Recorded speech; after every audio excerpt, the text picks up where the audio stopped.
Hello, my dear learners. How are you all? I hope you all are doing. So here I welcome you all in your science class. In this class, we will move on a new chapter of your science book. Here we will discuss chapter number 10, and this chapter is related to soil. Okay, here we will see soil erosion and conservation. So I give you a little bit of summary of this chapter, so that's why it's easier for you when we study it's easier for you to get an idea about what are the things that we will discuss in this class, in this chapter. Okay, so first we will see what is a soil, how the soil is formed. मिट्टी होती क्या है, कैसे मिट्टी बनती है, and types of soil is there.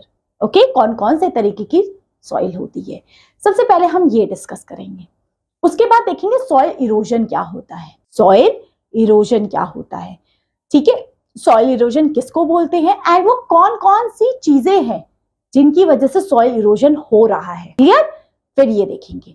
फिर last में हम देखेंगे ये जो सॉइल इरोजन हो रहा है इसे हमें कंजर्व कैसे करना है, how we can conserve soil erosion.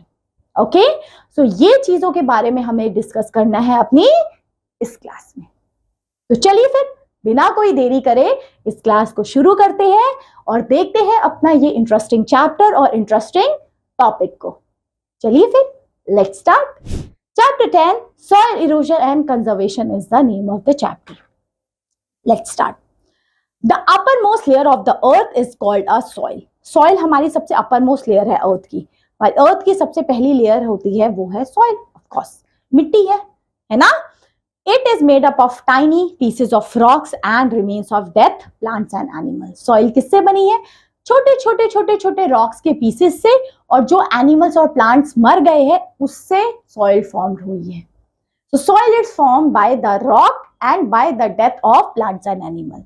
Soil are contain many microorganisms. Soil में बहुत सारे microorganisms होते हैं. अभी ये डायग्राम आप लोगों को लेबल करने में दिक्कत होगी, बट जब हम इस चैप्टर को पढ़ लेंगे आपके लिए इजी हो जाएगा. सबसे पहले टॉप लेयर सॉइल होती है, फिर हॉरिजन ए, हॉरिजन बी, आपको सब समझ में आएगा. ठीक है, सबसे पहले आप चैप्टर पढ़ते हैं, उसके बाद ये आपको डायग्राम आप कर पाएंगे. ठीक है, तो सॉइल हमने देख लिया जो छोटे छोटे रॉक पार्टिकल से बनी हुई है और डेड प्लांट्स एंड एनिमल से बनी हुई है. अब देखते हैं टाइप्स ऑफ सॉइल क्या होती है. 3 तरीके की सॉइल होती है. सबसे पहले आप उसकी पिक्चर के साथ भी देख सकते हैं, पिक्चर से आपको थोड़ा आइडिया मिल जाएगा. सबसे पहले है सैंडी सॉइल्स. नाम ही पता लगे, सैंडी, सैंड से बनी हुई है. ठीक है, so it does not hold any moisture. उसमें कोई मॉइस्चर होएगा ही नहीं, वो तो ड्राई रहेगी, है ना. सैंड कभी देखिए, उसमें कभी मॉइस्चर देखा है, नहीं देखा. So it does not hold moisture, उसमें कोई मॉइस्चर नहीं होता. Thus water and all other nutrients flow away with water. Therefore it needs regular addition of fertilizer. उसमें मॉइस्चर नहीं होगा, तो इसलिए अगर आपने उसमें उसको थोड़ा फर्टाइल बनाना है तो आपको उसमें फर्टिलाइजर डालने पड़ेंगे. ठीक है, नेक्स्ट है बेटा क्लेई सॉइल. क्ले देखा है, क्ले से तो सबने खेला होगा. सो क्लेई सॉइल उसी तरीके की होती है, चिकनी मिट्टी टाइप की. ठीक है, सो इट होल्ड मॉइस्चर, इसमें मॉइस्चर होता है. It hold moisture, so it is rich in nutrients. इसमें न्यूट्रिएंट्स होता है, मॉइस्चर भी होता है. But it is form by hard lumps when water wet. ऐसे ना वाटर के ऐसे लम्स वो बन जाते पत्थर टाइप के. Okay, it also develop crack in hot weather causing harm to the roots of a plant. इसमें वैसे कोई भी हम क्रॉप्स ग्रो नहीं कर पाते क्लेई सॉइल में, क्योंकि क्या होता है, ये दलदली टाइप की क्लेई सॉइल होती है. इसके अंदर अगर आपने कुछ भी उगाया, इनके रूट्स में ऑक्सीजन और पानी नहीं पहुंच पाता है, क्योंकि ऊपर से ही ना इस क्लेई सॉइल क्या ब्लॉक कर देती है पानी और वाटर को. तो इसमें भी कोई भी क्रॉप्स ग्रो नहीं कर पाते. Of course they have moisture content in it. उसमें मॉइस्चर जरूर होता है क्लेई सॉइल में, न्यूट्रिएंट बहुत होता है, बट कोई क्रॉप ग्रो नहीं कर पाती. नेक्स्ट है लूमी सॉइल. पिक्चर में देख सकते हैं आप लोग loamy soil. It hold moistures and it is also rich in nutrients. इसमें मॉइस्चर भी होता है, न्यूट्रिएंट्स भी होते हैं. It has a good quantity of both sandy and clayey soil. So ये both sandy and clayey soil इसका quantity इसमें होती है. Therefore it is a best suitable for plant growth. हम लूमी सॉइल में प्लांट्स को ग्रो कर पाते हैं. ठीक है जी, तो ये 3 टाइप की सॉइल है, Sandy soil, clayey soil and Lumi soil. But best है हमारी प्लांट को ग्रो करने के लिए Lumi soil. Importance of soil. Soil की इंपॉर्टेंस क्यों है इतनी, let's see. Soil is essential for life form as water and air. It is very useful for us in many ways. Soil हमारे लिए बहुत तरीके से यूजफुल है. Let's see one by one. First है, plant need soil to grow and survive. Plants को soil ही तो चाहिए अपनी सर्वाइवल के लिए. बिल्कुल. They provide food to all living things. They grow well only in the top soil. Therefore, farmer preserve the top soil for the better crops. देखिए, crops के लिए तो वो जो टॉप सॉइल ही इंपॉर्टेंट है, क्योंकि उनमें उसके क्रॉप्स लगते हैं. इसलिए फार्मर्स वो टॉप सॉइल को प्रिवेंट करके रखते हैं, बचा के रखते हैं. ठीक है. सेकेंड है, animals like snakes, rabbits, ant, moles, rat, earthworm etc. use soil as their homes. और ये कुछ एनिमल्स अपने घर कहाँ बनाते हैं? मिट्टी में बनाते हैं. Next, we use soil for a variety of purpose. हम सॉइल का यूज करते हैं बहुत डिफरेंट पर्पस के लिए. तो ये तो हो गई हमारी इंपॉर्टेंस ऑफ अ सॉइल. आगे देखते हैं how the soil is formation of a soil. Let's see. Soil is form by breaking down of the rocks due to the action of wind, water, temperature and micro organism. देखिए, जो बड़े बड़े पत्थर है ना, उसमें हवा, पानी, गर्मी, सर्दी, उसकी वजह से वो ब्रेक डाउन होने शुरू हो जाते हैं. हमने स्टार्टिंग ही अपनी क्लास में देखा था कि जब रॉक छोटे छोटे पीसेस में कन्वर्ट हो जाती है तो वो सॉइल फॉर्म होती है, बट इसको काफी टाइम लगता है, मिलियंस ऑफ ईयर लगते हैं. It is called weathering. इसी को वेदरिंग बोलते हैं, जब सन, हीट, वाटर की वजह से पत्थर छोटे पार्टिकल्स में कन्वर्ट हो जाते हैं. It is known as weathering. So formation of soil is very slow and gradual process. मैंने आपको पहले ही बताया है, soil का formation बहुत लंबा टाइम लेता है इसमें. It take thousands of years to constant weathering to form a layer of soil. Thousands of years लगते हैं soil की formation के लिए. आगे देखते हैं soil composition of soil. Soil में क्या क्या चीजें आपको देखने के लिए मिलेगी. Let's see. Soil consists of number of components. They include soil particles, gravel, sands, clay, humus, minerals, water, moistures and air. बहुत सारी चीजें आपको मिट्टी में देखने के लिए मिलती है. बिल्कुल सही बात. Various organisms like earthworms, snails, insects and other organisms like bacteria, fungi are also found in soil. आपको मिट्टी में कीड़े मकोड़े, बैक्टीरिया, फंगी, केचुए सब देखने के लिए मिलेंगे. Among these earthworm, ये इंपॉर्टेंट है, among these earthworm is very helpful for the soil. और ये सब तो है, उनमें से सबसे हेल्पफुल हमारा अर्थवर्म होता है सॉइल के लिए. They improve soil drainage by tuning through the soil and loosing the compact area. Means वो सॉइल को उपजाऊ बनाने का काम करता है earthworm. Their movements helps to bring the nutrients that are present deeper in the soil to the surface. Of course वो करता है, जो हमारे सॉइल के डीपर न्यूट्रिएंट्स है ना, उसको सॉइल में पूरा रेगुलेट करता है earthworm. So this improves the fertility of a soil and helps the plants to grow. Due to the reason they are also known for the friends of farmer. इसलिए earthworm को farmer का friends भी कहा जाता है. Besides this, microorganisms like bacteria, fungi are also helpful to complete breakdown of dead plants and animals. Earthworm तो important है ही, उसके साथ कुछ बैक्टीरिया एंड फंगी भी important है प्लांट्स की ग्रोथ के लिए. समझे? तो प्लांट्स में ये आपकी सॉइल में ये सब चीजें होती है, आपकी फंगी, बैक्टीरिया, माइक्रो ऑर्गेनिजम्स, ये सारी चीजें. चलिए आप देखते हैं, सॉइल हमने कवर कर लिया, जिसमें हमने सॉइल देखा, उसकी टाइप्स देखी और सॉइल में क्या क्या चीजें होती है वो देखी. अब देखते हैं सॉइल इरोजन क्या होता है. देखते हैं. The top layer of a soil is fertile, soft and light. जो सबसे ऊपरी लेयर होती है सॉइल की, वो बहुत सॉफ्ट होती है और बहुत फर्टाइल होती है. Heavy rain, running water and wind can remove the top layer of the soil easily. अगर बहुत तेज बारिश हो रही है, बहुत तेज हवा चल रही है, वो ये टॉप लेयर सॉइल की हटा सकती है, फ्लैश कर सकती है. ठीक है. So the removal of the soil by wind or flowing water is known as soil erosion. Soil erosion क्या है? When the top layer of the soil is removed by wind and water is known as soil erosion. इसी को बेटा हम कहते हैं soil erosion होना, soil का erode हो जाना. Okay, so soil erosion result in loss of soil fertility, which makes the soil unsuitable for farming. इसकी वजह से अगर सोचिए टॉप लेयर जो सबसे फर्टाइल लेयर है वही रिमूव हो गई तो क्या होगा? फार्मिंग के लिए सॉइल हमारी अनसुइटेबल हो जाएगी. ठीक है. This effect the food availability in the particular region. इसकी वजह से फार्मर सफर करेंगे. इसकी वजह से आपकी अच्छी एग्रीकल्चर नहीं हो पाएगी अगर हमारी टॉप लेयर सॉइल की फ्लैश हो जाए, मीन्स चली जाए, रिमूव हो जाए due to wind water. Okay. दो, अब देखिए कॉज क्या है सॉइल इरोजन, किस किस वजह से हो रहा है. सबसे पहले तो विंड है, हवा चलना. तेजी से हवा चलती है, वो टॉप लेयर सॉइल की रिमूव कर ले जाती है. चलिए so the various agent of soil erosion के सबसे पहला है विंड। सबसे पहला है wind. When wind blow it takes away the top layer of the soil living the land barren। जब भी हवा चलती है वो टॉप लेयर सॉइल की ले जाती है, जिसकी वजह से हमारा लैंड बेकार हो जाता है। In desert and semi desert region where the strong wind blow a lot of top soil is carried away. This will effect the manure because the manure too is blow away.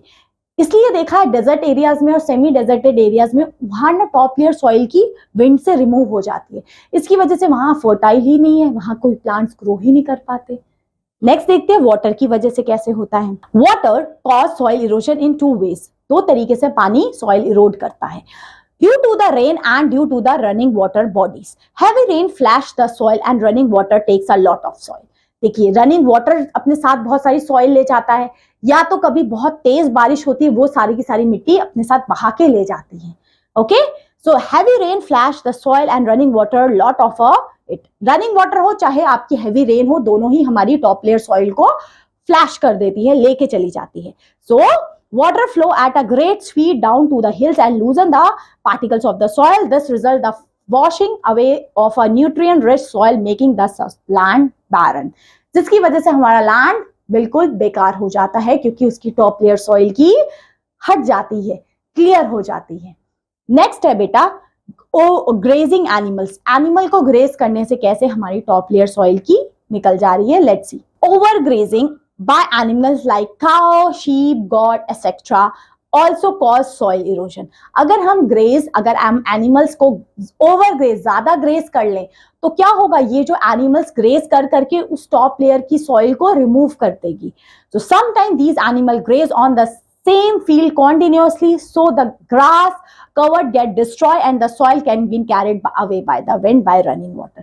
इसकी वजह से देखो ये लोग काओ sheep वगैरह ना एक ही जगह पे ग्रेस कर करके अब सारी घासें खा गई, वो लोग सारी घासें खा गई तो अब तो मिट्टी बची, और मिट्टी तो जैसी हवा चलती है सारी की सारी उड़ जाएगी। So poor farming can also result in the soil erosion. So over grazing की वजह से भी सॉइल इरोड हो गई है, हमने देखा भी। अब देखते हैं कुछ ह्यूमन एक्टिविटीज की वजह से कैसी होती है। So thousands of trees are cut down due to meet of different needs. So cutting of the trees or deforestation is a major cause of soil erosion। हम पेड़ों को जो काटते जा रहे हैं, देखो पेड़ ना सॉइल को होल्ड करके रखती है। अब आपने पेड़ों को ही काट दिया तो अब सॉइल को होल्ड किसी ने नहीं किया हुआ, तो सॉइल जैसी थोड़ी सी भी हवा चली वो सारी की सारी उड़ जाती है। सो डिफॉरेस्टेशन, जब हम पेड़ों की कटाई करते जा रहे हैं तो हमारी सॉइल भी इरोड होती जा रही है। सो ये कुछ 4 रीजन है जिसकी वजह से सॉइल इरोजन हो रहा है। क्लियर, समझ में आया? चलिए आगे देखते हैं सॉइल कंजर्वेशन क्या है। सॉइल को बचाना है तो हम कैसे बचाएंगे, ठीक है। हमने ये देख लिया सॉइल बनती कैसे है, कितना टाइम लग रहा है, सॉइल के कितने एडवांटेज है, तो हम इसको बचाएंगे कैसे, how we can conserve it. Let's see. The protection of soil and its prevention against erosion is known as soil conservation। जब आप soil को बचा रहे हो इसी को बोलते हैं soil conservation। So we have learned that how the soil is important as a natural resources for sustaining life on the earth. Hence, it is responsibility for mankind to preserve soil and avoid erosion as much as possible। So ये हमारी duty है कि हमें soil को prevent करना है, conserve करना है। अब कैसे करेंगे? Let's see some methods given below। Some methods are given below for soil conservation। First method is plantation और afforestation। जब हम ज्यादा से ज्यादा प्लांट्स ग्रो करेंगे तो प्लांट मिट्टी को होल्ड करके रखेगी, उनकी जड़ें मिट्टी को होल्ड करके रखेगी, ठीक है। सो फर्स्ट है एफॉरेस्टेशन या plantation. So soil can be conserve bye planting grasses and plant. आप प्लांट या ग्रासेस उगाएंगे तो ये एक हेल्पफुल है सॉइल के लिए। In this it is a cheapest and most effective way of soil conservation. ये सबसे cheapest and most effective way है सॉइल को बचाने का। The roots of trees and plants hold the soil firmly and prevent it from being blow away or flash away। अगर हम जितने plants and trees को उगाएंगे आपकी टॉप लेयर सॉइल की वो फ्लैश नहीं हो पाएगी, मीन्स वो उड़ नहीं पाएगी फिर, है ना। So if the land is not being used for farming it is good for growing grasses on it. अगर आप फार्मिंग नहीं करें तो हाँ ग्रासेस उगा दीजिए, ग्रासेस की भी तो रूट्स होती है, वो होल्ड करके रखेगी। The grasses cover the top soil and hold it so that the top soil is not carried away by the wind and water। जिसकी वजह से टॉप लेयर सॉइल की वो कहीं पे भी कैरी नहीं हो पाएगी, फ्लैश नहीं हो पाएगी, ठीक है। नेक्स्ट है टेरेस फार्मिंग। अब टेरेस फार्मिंग हिली एरियाज में मोस्टली होती है जिसकी वजह से क्या होता है, देखिए जैसे यहाँ पे ऐसे टेरेस देखा, ऐसे ऐसे इसमें फार्मिंग किया इन्होंने। अब क्या है, ये अब बहुत तेजी से अगर हवा चलेगी या पानी बहुत ऊपर से आ रहा है, अगर स्लोप से आता है तो देखो सारा का सारा वो मिट्टी बाहर ले जाएगा। अब यहीं पे आपने टेरेस बना दिए तो क्या होगा, उतना स्पीड कम हो जाएगी पानी की, या हवा की भी स्पीड कम हो जाएगी। तो हवा पानी की स्पीड कम हो जाती है टेरेस फार्मिंग करने से, तो उतनी ज्यादा मिट्टी को वो नहीं डिस्ट्रॉय या फ्लैश कर पाता जितनी अगर वो स्लोप में बनाए तो करेगा। ठीक है, सो टेरेस फार्मिंग भी एक मेथड है। So in hilly areas water flow at a great speed down from the hills and loosen the particles of the soil. This result in flashing away the nutrient rich soil making the land barren. अगर slopy area होता है ना तो soil पानी बहुत तेजी से soil को बहा के ले जाता है, बट अगर हमने उसमें टेरेस बना दिए तो उसकी वजह से थोड़ा सा स्लो हो जाएगी स्पीड पानी की, जिसकी वजह से to prevent it slope cut into terrace और steps of for growing crops, इसलिए हमने स्टेप्स बना दिए। देखिए सीढ़ियां जैसी बना दी, जैसे आप सीढ़ियां चढ़ते हो ना, इसी को बोलते हैं टेरेस फार्मिंग, ऐसे ही बनाई जाती है। अब आप देखिए एक जगह ऐसा स्लोप है, ठीक है, और एक जगह सीढ़ियां बनी हुई है, आपने दोनों जगह से पानी को डाला ऊपर से, तो देखोगे स्लोप में जल्दी से पानी नीचे आ जाएगा। बट जो सीढ़ियां हैं, अगर आप सीढ़ियों में पानी डालो तो पहले एक सीढ़ी से दूसरी, दूसरी से तीसरी में पानी जाएगा, वो थोड़ा टाइम लगाएगा एज कंपेयर टू स्लोप। यही कंपैरिजन किया था उन्होंने जब टेरेस फार्मिंग एक मेथड चूज किया था फॉर सॉइल कंजर्वेशन के लिए। Okay, so as our water flow down, some soil from the one step is left to the next step. Thus, soil in the never completely lost. Farming on such slopes is known as terrace farming. इसी में जब farming किया जाता है इसको terrace farming कहते हैं, and it is mostly done in hilly areas. Okay, अब डैम्स एंड एम्बैंकमेंट्स बनाते हैं, ऐसे डैम्स कुछ बनाए जाते हैं। So during monsoons, many rivers overflow and the flood in the field. देखते हैं जब बहुत ज्यादा हैवी बारिशेस होती है तो फ्लड वगैरह आने के चांसेस होते हैं। So during the flood a great part of a top soil is washed away by the rivers. In order to prevent the great loss, dams and embankments are built to check the soil erosion. इसी की वजह से जब flood आने की स्थिति हो तो हम डैम्स बना दिए जाते हैं ताकि पानी को होल्ड कर दें, ताकि एक साथ पानी हमारे सारे क्रॉप्स को खराब ना कर पाए, हमारी सॉइल को खराब ना कर पाए। ठीक है, so making walls of the rocks and stones on the banks is known as embankment. This hold the water between the banks and prevent the soil erosion. आगे देखते हैं, by cover crops. Cover crops आपने लगाए, cover crops मतलब पता है क्या होता है, देखो ऐसे क्रॉप्स लगाए, मैं आपको दिखाती हूँ। देखो एक क्रॉप आपने लगाया बड़ा, फिर एक छोटा, एक बड़ा एक छोटा, ऐसे एक बड़ा एक छोटा, तब तो क्या है, अगर यहाँ से समझो विंड भी चल रही है तो क्या है, जो बड़ा क्रॉप है ना वो छोटे क्रॉप्स को बचा लेगा थोड़ा बहुत, है ना। इस तरीके से क्रॉप को कवर्ड क्रॉप आप उगाए। ठीक है, देख रहे हो आप, इसमें भी आप पिक्चर में तो इतने इजीली गेस नहीं कर पाओगे। तो यही लॉजिक होता है कि जब तेज हवा आए, तेज विंड आए तो सबको एक साथ ना बहा के ले जाए, वो थोड़ा बहुत प्रोटेक्शन, देखिए मिनिमम भी प्रोटेक्शन मिल जाए तो उनके लिए बहुत है ना। चलिए, so after the crop are harvested, there is a time gap between the planting a new crop to prevent the soil from being blow away. Plants, grasses, peas, groundnuts, etc. are grown on the field. This is known as covered crop. ठीक है, the roots of the crop, मतलब ये क्या क्या, देखो जैसे आप लोग ने जब आपका एग्रीकल्चर हो गया तो आपने सारे क्रॉप्स को कट करके रख दिया, थोड़ा टाइम लगेगा नए क्रॉप्स को उगाने के लिए। तो ऐसे नॉर्मल अगर आपने खेत खाली रख दिया तो सॉइल सारी इरोड हो जाएगी, इसलिए तब तक के लिए आपने थोड़ी घास फूस या मटर लगा दिए या ग्राउंडनट लगा दिए या कुछ ग्रासेस लगा दी, ताकि आपकी जो सॉइल है ना वो उड़ ना जाए, टॉप लेयर सॉइल की आपकी उड़ ना जाए। वो ही हमारा है कवर्ड क्रॉप। ठीक है, चलिए आगे देखते हैं। By avoiding overgrazing, overgrazing avoid करके भी आप बहुत चीजें चेंज कर सकते हैं। So cattle graze on the grasses and small plants which covered piece of a land, thus they expose the top layer and make it prone to erosion. आप grazing कराइए बट ओवरग्रेजिंग मत कराइए, overgrazing होगी तो top layer soil की flash हो जाएगी, अभी हमने देखा था ऊपर ही। ठीक है, तो उसमें थोड़ा सा ध्यान रखें। नेक्स्ट है बाय बंड्स। ये क्या है, by bunds. Water of a river wash away the soil on the banks. To prevent this, tall mud walls are built on the side of the river. देखिए रिवर की साइड पे tall walls बना दी गई है जिसको bunds कहा जाता है। Bunds act as a barrier between the river and the river bank. बस यही देख पा रहे हो आप लोग, जिसकी वजह से पानी फ्लैश ना करके लेके जाए, दैट्स द रीजन। सेवंथ है by trees and plant strips. Plants and उसकी स्ट्रिप्स लगाई दी जा रही है। अब क्या है, ये देखिए यहाँ पे ना बड़े बड़े प्लांट्स उगा दिए जा रहे हैं ऐसे, ये ग्राउंड है हमारा, इसके बड़े बड़े प्लांट्स उगा दिए जा रहे हैं ताकि हमारी सॉइल मतलब बड़े प्लांट्स है तो हवा तेज से भी चलेगी तो उतना डायरेक्ट इम्पैक्ट नहीं पड़ेगा, ठीक है। सो स्ट्रिप्स ऑफ ग्रासेस, ट्रीज और shrubs can be grow around the field. तो हमारे फील्ड के चारों तरफ बड़ी बड़ी घासें, बड़े बड़े ट्रीज को ऐसे उगा दिया जा रहा है। So these strips slow down the water of from the field and help in conservation of soil. बस ये सब मेथड्स है बेटा आपकी कि कंजर्व करनी है हमें सॉइल की, दैट्स इट। आप कोई भी मेथड का यूज करिए, बस आपकी सॉइल कंजर्व होनी चाहिए। This is the main purpose of. अब this is the chapter, I am hoping so this chapter is totally clear to you. Soil पढ़ लिया, सॉइल इरोजन पढ़ लिया, कौन से मेथड की वजह से सॉइल इरोजन हो रहा है, फिर लास्ट में हमने देखा कंजर्व कैसे कर सकते हैं। क्लियर? चलिए अब कुछ टिक द करेक्ट आंसर्स और अब कुछ क्वेश्चन आंसर्स की तरफ मूव करते हैं ताकि देखते हैं कि इन बच्चों को कितना समझ में आया।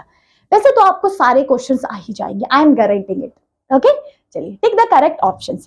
सबसे फर्स्ट है the upper most layer of the soil is earth की। अर्थ में अपर लेयर सॉइल की क्या, अपर लेयर अर्थ की कौन सी है, सॉइल है ना। Second, it is known as farmer friend. Farmer friends किसको बोलते थे, अर्थक्वेक को बोलते थे। आई एम सॉरी, अर्थक्वेक नहीं, earthworm, earthworm. Okay, option number C. Next मैं इसको छोटा लगा देती हूँ, ऑप्शन सी। सो ये and this one. Third, this factor is not responsible for soil erosion. Soil erosion के लिए कौन सा फैक्टर रिस्पॉन्सिबल नहीं है, ओवरग्रेजिंग है, फॉरेस्ट फायर। बिल्कुल फॉरेस्ट फायर होगी तो सॉइल इरोड होगी, पर टेम्परेचर से कोई लेना देना नहीं है सॉइल इरोजन का। Next, fourth, which is not involve in the process of weathering. Weathering में कौन सी चीज इन्वॉल्व नहीं होती, विंड होती है, माइक्रो ऑर्गेनिज्म भी होते हैं, बट डिफॉरेस्टेशन क्यों होगा। वेदरिंग तो क्या है, जब रॉक्स ब्रेक डाउन हो रही है due to heat, due to wind, due to micro organism की वजह से, उसमें कहां से डिफॉरेस्टेशन आ गया। Fifth, soil is mostly conserve by. Soil कैसे कंजर्व कर सकते हैं हम, अफॉरेस्टेशन करके, ऑप्शन ए, या फिर हम बोल सकते हैं प्लांटिंग करके हम सॉइल को कंजर्व कर सकते हैं। आगे देखते हैं, कुछ फिलअप्स दिए गए हैं।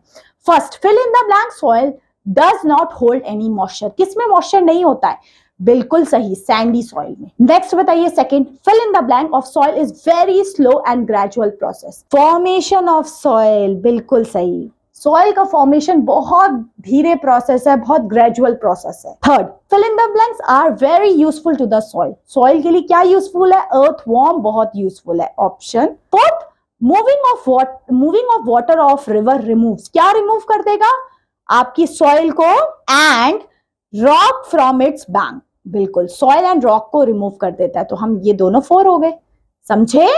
चलिए अब ट्रू एंड फॉल्स कर लेंगे। चलिए सबसे पहला मुझे बताइए, the upper layer of the soil is known as soil. हमारा अपर लेयर अर्थ की सॉइल होती है, बिल्कुल सही बात, स्टार्टिंग में ही हमने देखा था चैप्टर की शुरुआत में।